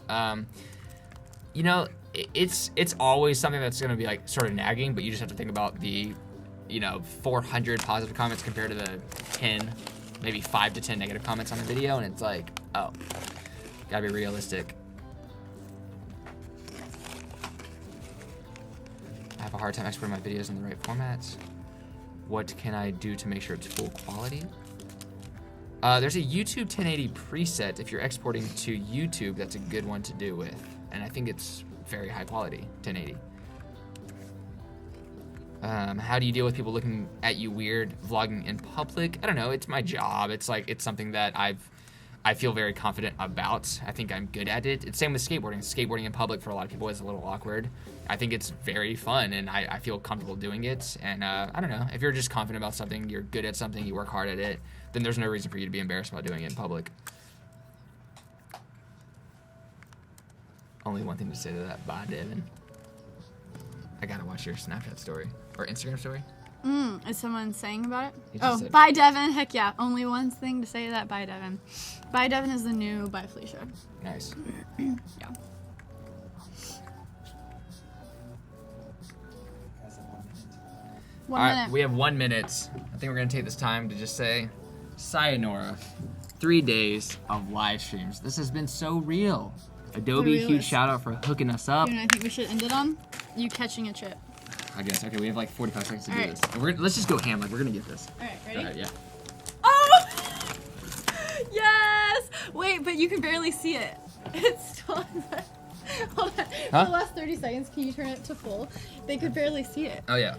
Oh my gosh. Okay, so I caught that one. Do you Okay, have that one on? more. All right, here we go. One more. Oh, you? Yep. Alright, I gotta find a smaller. Oh, God. Okay, come on. Hurry, hurry. Alright, ready? All right. Aw. Smaller. That's in the history books.